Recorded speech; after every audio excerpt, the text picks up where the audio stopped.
Bonjour à toutes et à tous et bienvenue sur la chaîne YouTube de Geopolitips. Aujourd'hui, nous allons vous présenter les Gachacha. En 1994, le Rwanda, ce petit pays d'Afrique centrale dans la région des Grands Lacs, connut le passage le plus sombre de son histoire. En 3 mois, les Hutus, le groupe ethnique majoritaire du pays, décimèrent plus de 75% des Tutsis du pays, le groupe ethnique minoritaire.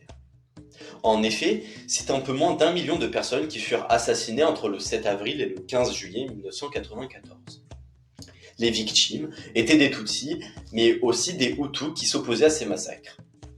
En quelques mois, le monde prend conscience de ce véritable génocide et la nécessité de juger les criminels s'impose.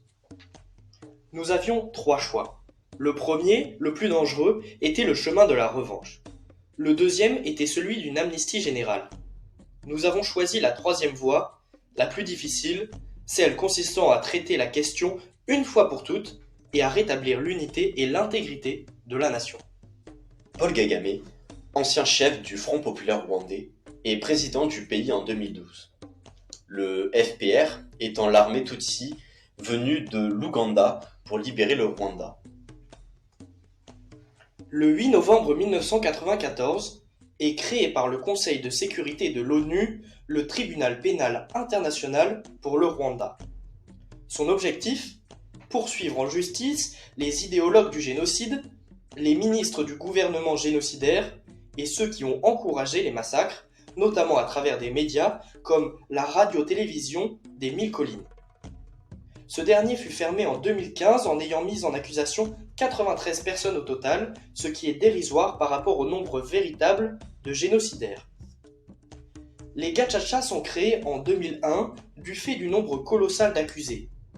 Au moment où l'on a lancé l'idée des Gachacha, c'était en effet 130 000 prisonniers qui étaient retenus depuis des années et on estime qu'il aurait fallu 200 ans à la justice rwandaise pour tous les juger. La loi d'août 1996 sur l'organisation et la poursuite de crimes de génocide ou crimes contre l'humanité a créé 4 catégories de criminels. La première, les planificateurs, les organisateurs et les leaders du génocide, mais aussi ceux qui sont coupables de torture sexuelle ou de viol. La seconde, les exécutants directs du génocide. La troisième, ceux qui ont commis des atteintes graves sans intention de causer la mort des victimes. Et la dernière, ceux qui ont commis des infractions contre les biens. Les Gachacha sont aptes à juger les criminels rentrant dans les 3 dernières catégories. Les Gachacha ont lieu au milieu des villages, souvent dans des champs, d'où leur nom, Gachacha voulant dire gazon en Kinyarwanda. Les Gachacha sont en fait de véritables tribunaux publics où tout le monde est invité à prendre part. Les Gachacha sont présidés par des personnes élues pour leur bonne réputation. Ces dernières ayant au préalable suivi une formation juridique de base. Les personnes jugées par les Gachacha sont encouragées à révéler tout ce qui est en leur connaissance en échange de larges remises de peine. Bien plus qu'un instrument de répression, les Gachacha sont vus également comme un moyen de recherche de la vérité pour les rescapés dont des proches ont été tués. Les Gachacha ont reçu de nombreuses critiques. Tout d'abord, les accusés n'ont pas d'avocat.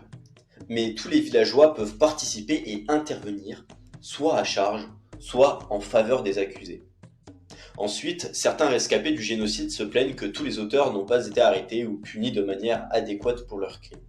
Enfin, certains accusés maintiennent que les procès ont été gravement corrompus, que des particuliers et des responsables gouvernementaux ont manipulé le cours de la justice, que les juridictions Gachacha se sont politisées au fil des ans. Malgré toutes ces critiques, les Gachacha ont eu de nombreux bénéfices. Le génocide des Tutsis au Rwanda est donc devenu, grâce aux Gachacha, le génocide le plus jugé de l'histoire. Dans les faits, ces quelques 12 100 tribunaux populaires ont permis de juger près de 2 millions de personnes de 2005 à 2012, avec un taux de condamnation de 65%.